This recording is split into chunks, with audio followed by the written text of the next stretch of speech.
Please help me in welcoming Emmett Reed. All right, great. Thank you. Thanks. Thank you, Frank. Thank you. Thanks, everybody. How's everyone doing? That's pretty good. I mean, you guys know you've done this before, so thank you for being responsive. But really, how are you doing? All right. Isn't this unbelievable, this space? I'm so thankful that you're all here today. Thank you for being here. This is a dream come true for us to be able to host our peers in our own space that we call our members' home away from home. So the reason I pushed Frank to get started, I know it's going to be some distraction with food coming. Please enjoy your food, take your time and enjoying that. But I want to respect your time and be finished on time. So actually, I'd like to be finished early. That's a stretch, but I'm going to try to be finished early because if you haven't been able to, who's been upstairs? What do you think? Awesome.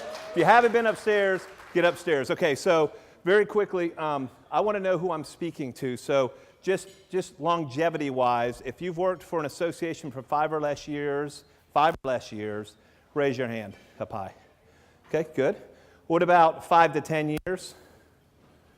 Okay. 10 to 15? Wow, okay. 15 to 20? Whoa, okay. 20 to 25? Nice. 25 to 30? Over 30? Over 30 years. Let's hear it for them, for their commitment. So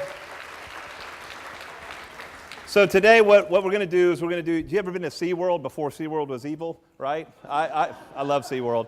So what I'm going to do is the best thing you can get today is a blow pop. So that's for you. And Mark, take a look here. Let's see if you got some hands on you.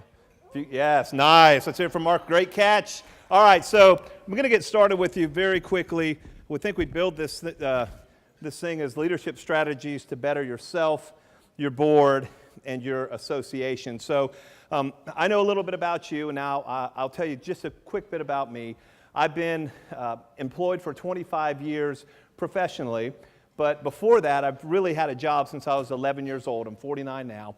Since I was 11 years old, I've done some sort of work, whether it was being a fruit picker, I would bag groceries for Publix. I worked at an auction house. Anybody remember Bennigan's? I worked at, thank you for calling Bennigan's, your escape from the everyday. This is Emmett. How may I help you? That's how we had to answer the phone. I was 19 years old, 30 years later, I remember that. I don't know how. I was a waiter at Bennigan's. So I always had some sort of job growing up. And professionally, the first 2 years of my profession, I worked for the state of Florida as a real estate development specialist. I'll talk a little bit more about that later. But for 23 years, I've been doing what you all do, and that's work in association management. I started as a membership director, been membership association services director, which was like a promotion without getting the money. They gave you no title, which you guys know all about that in the association world. I was a marketer for our insurance company, and I also managed a trade show at one point. In the last 15 years, I've been in upper management, starting with the Florida Home Builders Association, and now with the Florida Healthcare Association. I always want to make sure at these type of events, for me anyway, when I come to these type of events, I want practical takeaways, right? You know, this isn't rocket science. Would you all agree? But would you all agree a rocket scientist couldn't do what we do? It'd be very hard for them to do. We're a very special group. We have what's called emotional intelligence. A high emotional quotient is what they call it, high EQs. And so hopefully I can lend some practical application to what you do. If you just take a few nuggets home with you, I'd be very happy with that. And I do that mainly through storytelling. So buckle up. We're going to get started right away and talk about bettering yourself. Now, let's talk about this very quickly. The 3 things we're going to talk about for bettering yourself: defining success, work ethic and attitude, and personal branding. Okay, so defining success, I think, is the first piece in anybody's that should learn that before they start their job. Now, it took me a long time to learn this, but if you could teach your employees to define their own level of success, they're going to be a better employee and a better person in their personal life and their work life. I want to share 2 very quick stories with you about defining success. One was 10 years old. I played Pee Wee football, Little League football, and I always wanted to be on the all-star team for Pee Wee football. For some reason, I never got picked. I hadn't hit my growth spurt yet. So I was always close, but no cigar. Then I turned 11 years old, and I got a call from my coach one day. Coach said, Emmett, I want to let you know something. Johnny was selected in your spot for the all-star team. I said, well, that's great, Coach. Thanks for the heads up. And he said, well, no, wait. Johnny is going on vacation, and he can't make it. You're the first alternative, so you're going to make it on the all-star team. I was very calmly and coolly said, thank you, Coach, hung up the phone. I walked out, I'll never forget it, under my carport, and I just leapt with joy. I jumped up in the air with joy because I made the all-star team. That was my definition of success. Contrast that with my wife now, who went to Florida State University, and someone convinced her to try out for cheerleading, the cheerleading squad at FSU. She didn't make it. She was an alternate. They called her after the first semester, and they said, hey, one of the cheerleaders didn't make the grades. You are now a cheerleader. Do you know to this day she still does not feel like she was successful because that was not her definition of success? Now, the older she gets, she's starting to admire it a little more, especially when I do this. That's her up there. Look how cute I was. What happened? I don't know. Man, that's what Association World will do to you right there. So it's very important to define success. And you can apply this as kids' stuff stories, but for you all and for us, it's very important to define success. This is a takeaway from that. If you don't define what success looks like for you, someone else will push you toward their definition of success. If you don't define what success looks like for you, someone else is going to push you toward their definition of success. You'll be a much happier person and live a much more fulfilled life if you're writing down what success looks like to you. I'm 49 years old. I still write down what I think success looks like next year, 5 years, 10 years, 25 years down the road. And so I would encourage you to do that as well. All right, next on bettering yourself, work ethic and attitude. Again, you guys probably won't believe this, but growing up, I was a solid C student. I mean, literally, I rocked the C's. If I got a B, it was like really a happy time. I have a note that was given to me from my old teacher that was in a file that basically said, it was from me when I was in elementary school, lobbying, this is no lie, I was lobbying the Honor Society to allow me into Honor Society with a 2.8, even though you needed a 3.0, because I was a nice guy. It's got a big decline on it. So I learned rejection at a very early age. And so I'm very blessed that my parents, I told you I had those jobs, all those jobs before I had my professional job. My parents made me have a very strong work ethic. And we were taught to show up early and have a good attitude. Work ethic and attitude are so important in what we do, even if you've been in this business for 30 years. Your attitude and your work ethic will predict everything for you. It predicts your future, and it's part of bettering yourself. Again, just a couple quick stories on work ethic and attitude and how it helped in my life. When I was 11 years old, I started picking fruit. That's no lie. This is not an actual picture. If I can get it up there. That's not an actual picture of us picking fruit. That's a lot more glamorous than what we did. Does anybody know not the animal, what a groundhog is? Groundhog, anyone? Want to take a shot at it? Anybody? Oh, got some chocolate here. Okay, a piece of fruit that takes up a lot of space, a fruit tree, that's a great guess, but completely wrong. But because you tried, there's a Hershey chocolate for you. So a groundhog is simply this. Back in the old days, when we picked fruit, my dad and my uncle had a cane pole with a metal hook, and they would shake all the fruit off of the tree. Thump, thump, thump, thump. They would all hit the ground. And then me, the groundhog, would get on all fours, and I'd pick up the fruit, put it in a bucket, dump it in a bigger bucket, dump it in a truck. And we did that over and over again, row after row after row. It was hot work, it was sweaty work, it was dirty work, but we did it with a positive attitude. And what we did was we figured out, how can we do this with a positive attitude? How can we have a good time doing this? By the time I was 12, my dad asked me to hire a work crew of 12 years old. I'm pretty sure he was violating every labor law known to man, by the way, just to let you know. And so I did, and here's how I did it. I would go to my friends, and I would say, hey, do you guys want to go play out in the orange groves on Saturday and make some money? I said, really? Yeah, and I'd tell them, yeah, we've got to pick some fruit, but guess what else we get to do?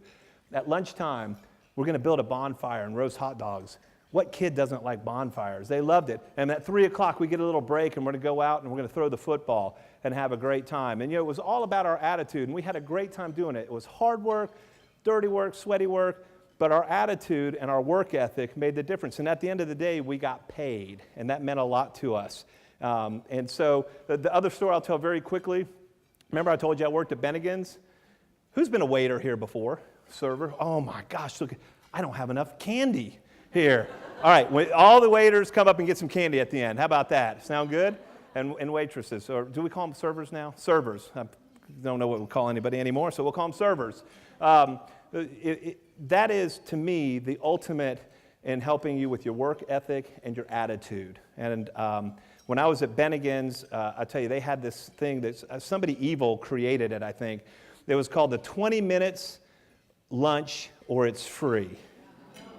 Yeah, it was awesome. We got to walk up, and listen, the people are, you know what hangry is, right? Hungry, angry? They're hangry anyway, and then you put a stopwatch in front of them and say, hey, by the way, if I fail, you get this for free.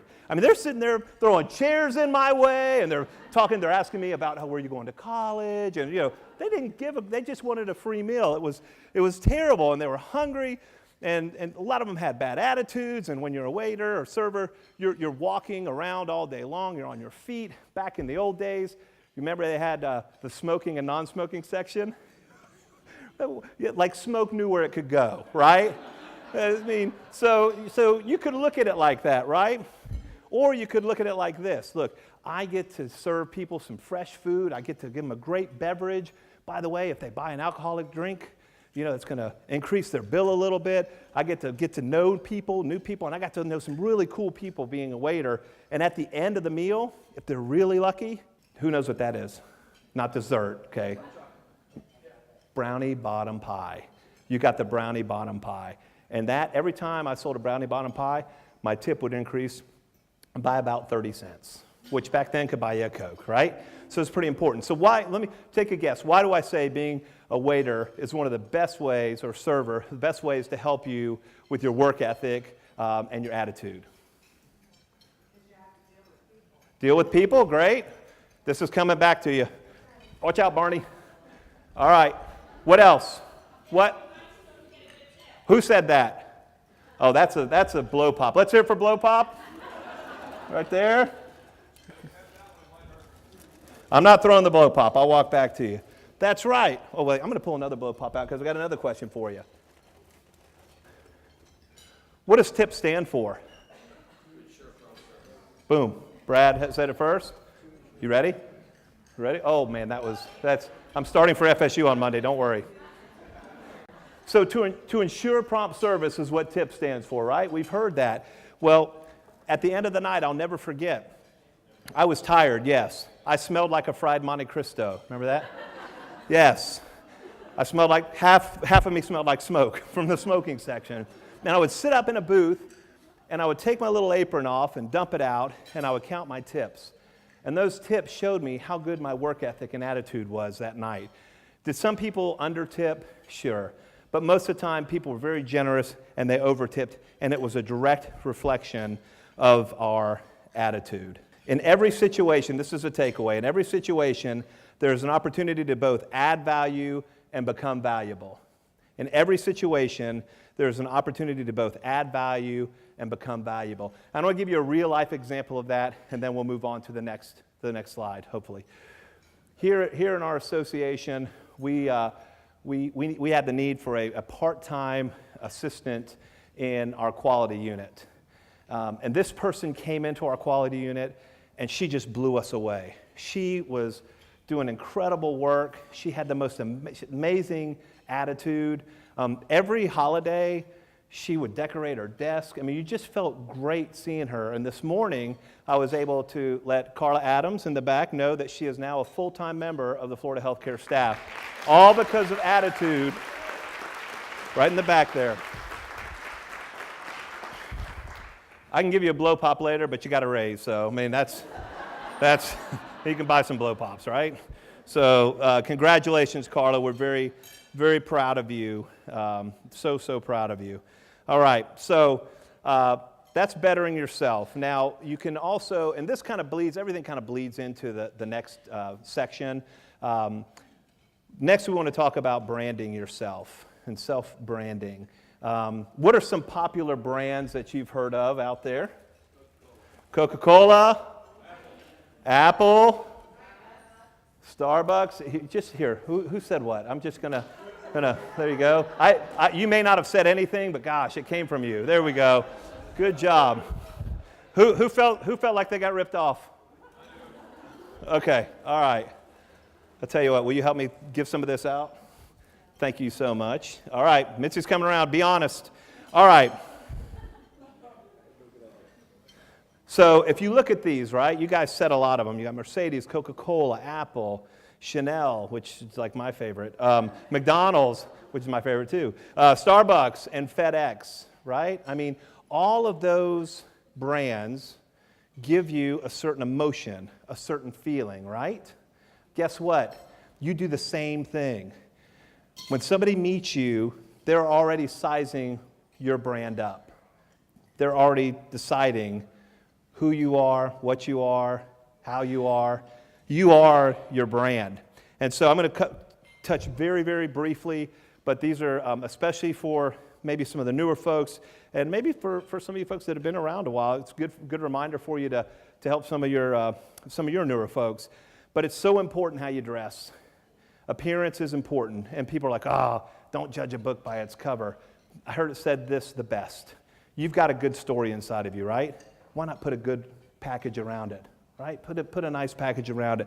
Make sure you're dressing appropriately, and it's hard to overdress. I mean, yeah, if you wear a black tie to, the Florida legislature, you're probably overdressed. But guess what? Every time the legislature is in session, our staff, whether they go up there or not, we dress like we're going to have to be called up to the Capitol, because you never know who's going to walk in, and we feel like you need to respect the process.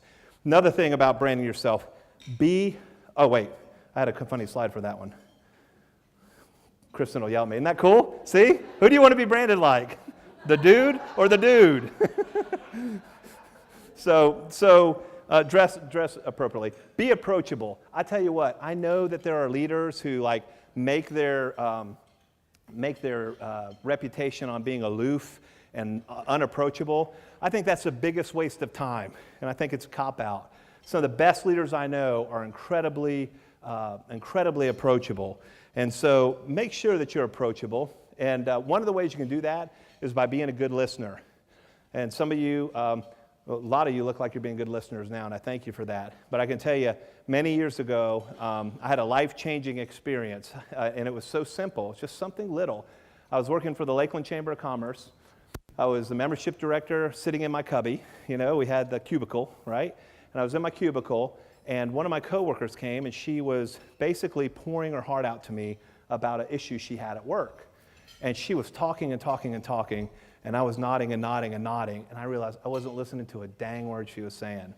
And I was so embarrassed, and I was humiliated, and I made a commitment to myself right then to be a better listener, because it was just so wrong. The feeling was so wrong that I couldn't tell her 5 minutes later what she was talking to me about. And I've been in hundreds of meetings with some very successful people, and the most successful people that I've ever been around are great listeners, and they will wait to speak. They'll let everybody have their say, and I'm telling you, we watch it from now on. The greatest leaders will wait until everybody's talked, they've taken in all the information, even if they want to interject, and they'll wait to speak. So be approachable, be a good listener. Social media. Oh man, how many people changed their vote because of social media? What?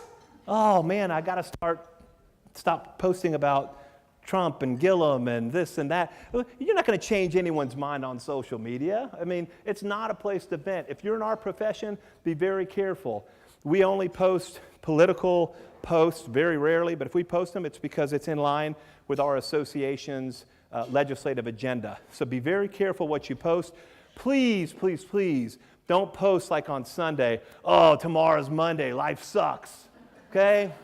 I'm telling you, as somebody that employs people, when I see that, it agitates me. Any complaint about work or having to come into work tells me that maybe it's not a good fit. Maybe you need to find something else.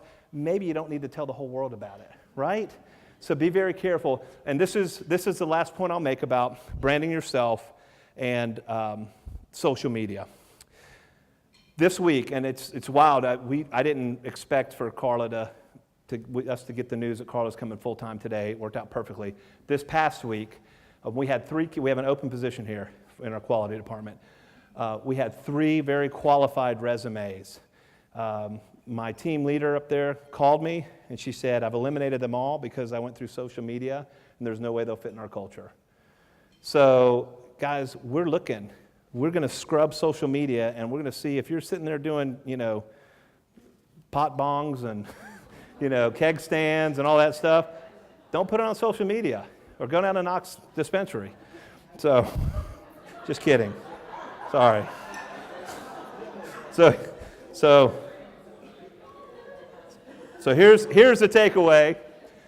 You are your brand.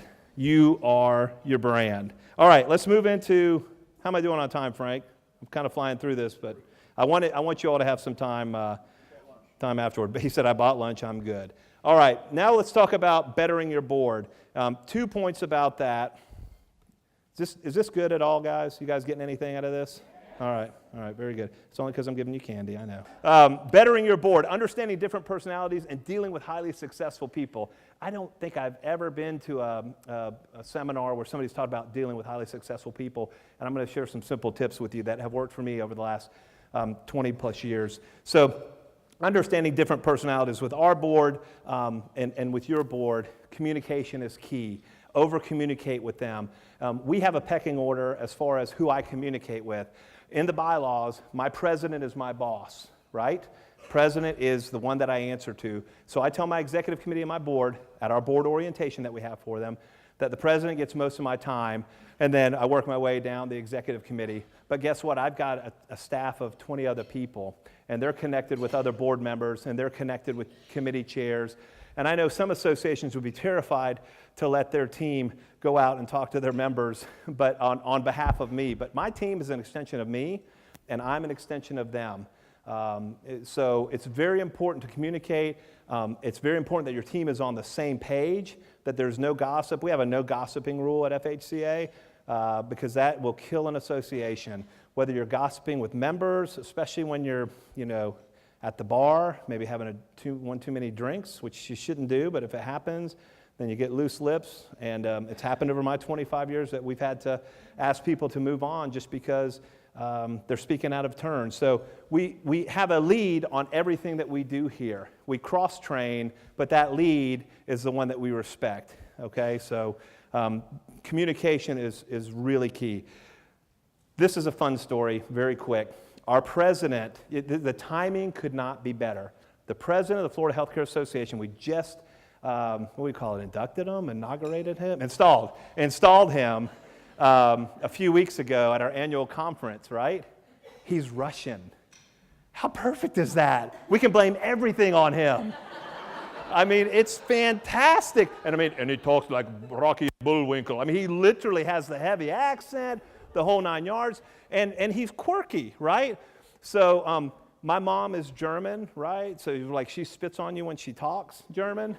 So I'm used to that, and he's as American as you or I are. He's a great citizen. He's got an unbelievable rags to riches story here in America, but he's hard to understand. Not verbally as much as the way he phrases things. He just communicates differently. So when people first meet him, they kind of look at him. Then once they get to know him, because of communication, especially our staff, because we communicate with him, you'll find out that he's one of the brightest guys you ever want to meet, and he absolutely loves the association. I want to show you a picture of Alex and how we get along now. Isn't that nice? That's me. I had to dress up as an FSU football player one day. And by the way, if you ask me if I played for FSU, I'm going to say yes, because I get asked that every single week. If you dig a little further, I'll tell you, yes, I played intramural football at FSU, okay? So that's Alex. He's a great guy. We got a great, and this really does sum up our relationship. So the takeaway is trust and communication are key. All right, we're doing great on time. So now I told you about dealing with successful people, right? How many people have heard someone say, this millionaire, man, they're just like you and me. Sam Walton, he's down to earth. He drives a truck, and right? Have you heard that? Anyone? Do you believe it? So I've got a little video here. I have no idea if it's going to play. Do you hear what he said? Hang on. Oh, well, we'll let it play we'll just let it play for a second. You guys love this video or what? All right, need more cowbell? Can you turn it up or will it mess it up? Gotcha. Hang on, this is my favorite part. Yes. That is so me. All right. Oh, don't turn it up anymore. All right. So did you guys hear what he said? What he said whenever he was talking? He said, I put my pants on one leg at a time, just like you. Except when I put my pants on, I make gold records. That is the best way that I can describe dealing with successful people to you. They are not just like you and me. They live in secured neighborhoods, right? They've got people sucking up to them constantly. Will you give to this foundation? Will you? By the way, we're taking donations for this building. But they're always getting hit up for that. They fly private air. Can you imagine not getting the pat down? I mean, it would be so cool just to fly private air all the time. So by their very nature, they have to be a little bit different. And so I'm just going to give you a few tips and a couple quick stories on that to show how I think I've made a lot of progress with dealing with successful people. Just like you, we have lots of famous people come to our trade show, sat down with Rudy Giuliani and with the Charlie Daniels Band. You meet all these famous people. Actually who knows who Larry Bird is? Yeah, Larry Bird, and this is a story for another time. I used to take Larry Bird fishing. He kept his boat at my house. He would eat dinner at my house. I'm like, how did this happen? It's crazy. So I dealt with successful people for a long time. But two stories really bring it home. The first one is when I worked for the Florida Home Builders Association, we have a piece of property that we wanted to build a camp on. And the board voted to buy it for $500,000. However, they charged me with raising the money. Found out that a very wealthy guy wanted to be a little part of it. And so I paid for him. I called him up and said, hey, let me take you. I knew he loved the woods. We went out to the woods, stayed at a cabin, took some of his friends out with him, enjoyed some outdoor activities. And that night at the bonfire, I said, Robert, I understand you want to make a little donation to this land. And he said, yeah, my wife and I want to pay for it. And I said, all of it? He says, yeah, all of it. And had I never, and my CFO, not Dawn, my CFO at the time yelled at me because it was a large expense to take this guy off and do this. But because I had shown the initiative, because I had done something for him nice, he was willing to really blow our minds. And the second thing I'll tell you, and this is probably even a little more pertinent to what we're talking about, is I took a multimillionaire out to lunch one time, and we were just getting to know each other. I was trying to establish a relationship with him, and he turned out to be a longtime supporter of myself and the association. But we were at lunch, and I excused myself from the table, gave my card to the waiter, and said, make sure that I pay for this. So when lunch was finished, brought the check, I signed it, and as we were leaving, he stopped me and he said, you're not going to believe this, Emmett. He goes, but every time the check comes, no matter if I'm invited to dinner or I invite someone to dinner, the whole table looks at me. They wait for me to pay. And it meant so much to him that I recognized the fact that they're constantly getting pounded on.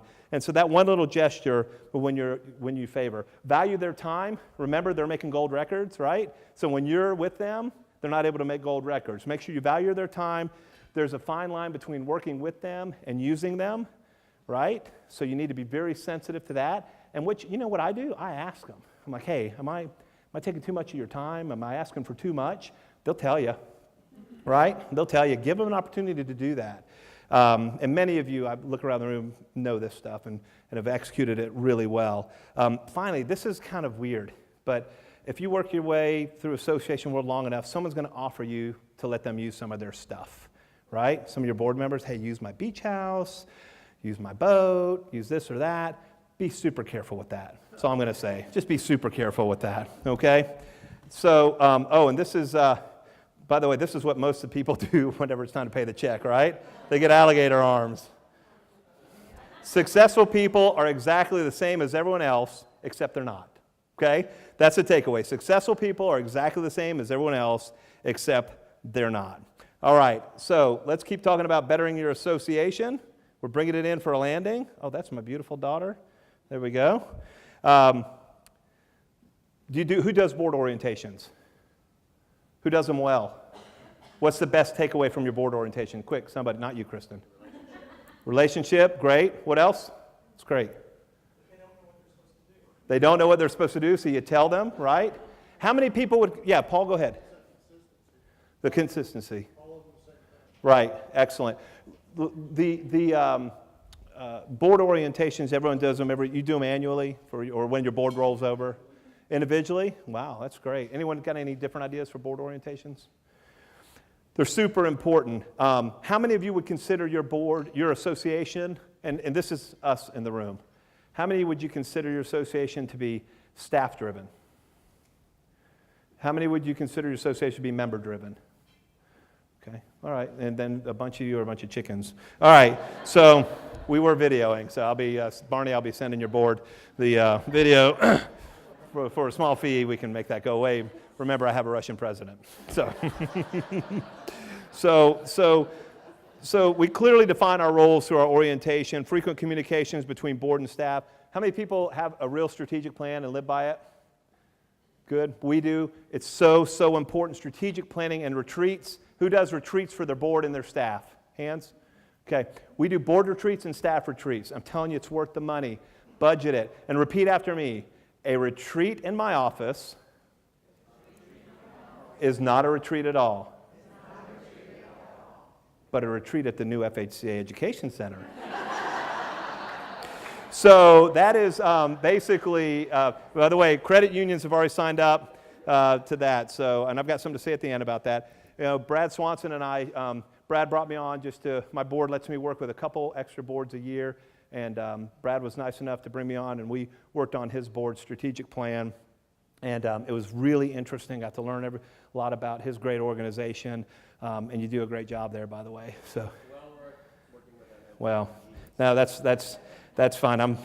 It was a lot of fun. I appreciate that. But just remember, those retreats are important. And personal retreats are important too, y'all. How many of y'all have been burnt out before, for real, with the work? I mean, I have. I mean, at Home Builders, I hit a wall. I mean, I'm talking a brick wall. And when I looked back on it, I realized I was working literally 60, 70 hours a week. It was during the recession. I thought that I caused the recession, right? And so I'm just like, this sucks. You know, this is not what life's supposed to be about. I'm looking at all you all. You're at the Governor's Club, laughing, having a great time. And I wanted to be you, you know, and how do you do that? And I learned from a very successful member of ours here at the Florida Healthcare Association. We run hard for about 7 weeks, and then we'll take a long weekend. Our staff will figure a way out to go to a long weekend at the beach or do something nice. So you got to take care of yourself. So when you're doing good and you're taking care of yourself, you look like the first picture.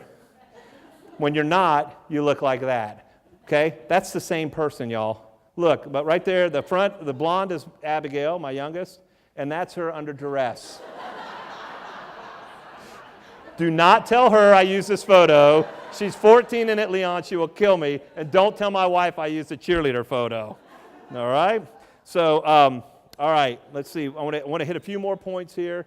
I'm big on retreats, and I think I'm gonna end on these two notes. I've got 5 minutes. When I first started here at the association had been run by Bill Phelan. He did a great job. He did 27 years.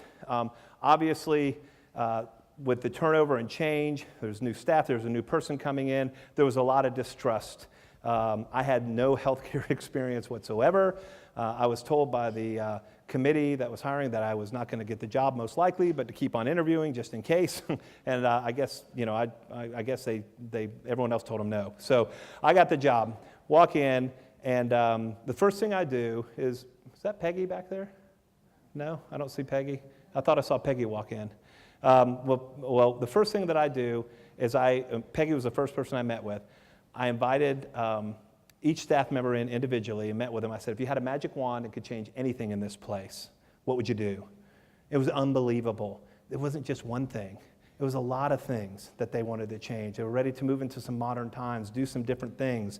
And I realized very quickly the board was the same way. I met with the board, asked them, if you had a magic wand, that's a powerful question, especially with Harry Potter coming out, man. He really helped us get people believing in the magic, right? If you have a magic wand and could make any changes, what would you do to this place? So for a year, we evaluated staff, we evaluated the board, and after a year, I picked 7 people to be on my leadership team because I couldn't have 21 people coming to me all the time, or else I couldn't do what I'm good at doing. And the 7 people, we went to Wakulla Springs, to the lodge. I shut the door, and I said, we're not leaving here until we fix everything that's broken among us. It was mainly a trust issue. First thing that happened is one of our team leaders stood up and they said, and I thought they were going to leave, stood up and they said, I just want to say I'm sorry for my part in causing some of the dysfunction here, and they went on to explain why, and then the next person went, the next person went, and the next person went. So it was really a beautiful thing, and that was almost 10 years ago, and that was the beginning of, I think, our association's upward trend in everything. And so the takeaway from this, in order to advance, one must sometimes retreat. In order to advance, one must sometimes retreat. I'm telling you, it makes all the difference in the world. Okay. I have 3 minutes, and I'm going to finish with books, okay? Leaders are readers, readers are leaders. Would you agree? Yes. All right. If you've read any of these books, just raise your hand when you see them. The 5 Dysfunctions of a Team. Guys, this is a fantastic, my staff better raise their hand because this is the book that kind of changed our whole trajectory. This is the book we read before we went to the retreat. Wonderful ideas on helping fix any dysfunction you have. Who's read What Got You Here Won't Get You There? Excellent.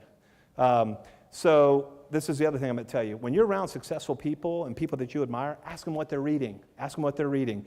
This book right here, if you feel like you've plateaued, read this book. It will help you make leaps. And it's simple stuff. It's kind of like this speech. It's not rocket science, but sometimes it's things that we don't think about because we're so busy.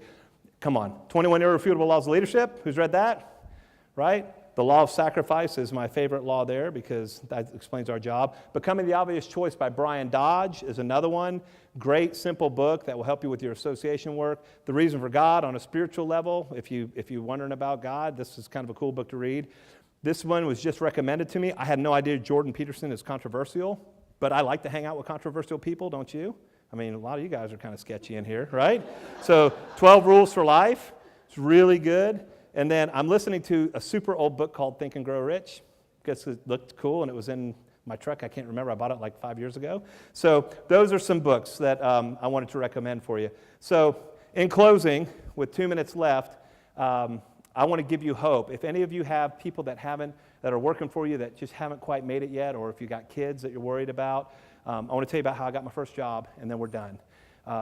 I was at FSU. I had no idea what went on at the Capitol. The closest I got to the Capitol was Clyde's and Costello's on Thursday nights. Nickel beer, okay? That's a true story. Well, it came time to graduate, and I'm like, I don't have a job. My fiance was in Tallahassee. I want to stay in Tallahassee. I remembered that I knew the governor's nephew. Called him up and said, hey, Matt, could the governor hook me up with a job? Yeah, if it wasn't for ignorance, it would have been arrogant, but I honestly had no idea what I was asking the guy. 2 days later, he calls me up. He says, hey, you got an interview with the Deputy Secretary of, this is how long ago it was, Department of Business Regulation, right? There was no P in it, no professional. And I'll never forget, I looked at my fiance. I said, I don't care if she is a secretary, I'm wearing a tie. That's a true story. Her office was about this big, okay? When I walked in, I'm like, okay. And so this is all true. So we're talking, and she says, okay, yeah, we may have something for you. She goes, what are you doing tomorrow? I said, I'm in town. What you need? She goes, I want you to meet me. We're doing a march with the state workers. And to this day, I'm telling you, I can't believe this. This is my Forrest Gump moment. I was leading a march, me, the governor, and the deputy secretary of 500 state employees to the Capitol. I don't know what we were marching about, and I pray it wasn't against nursing homes, okay?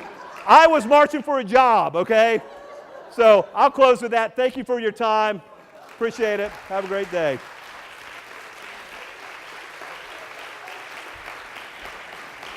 Thank you, buddy. Thank you, sir. Thank you.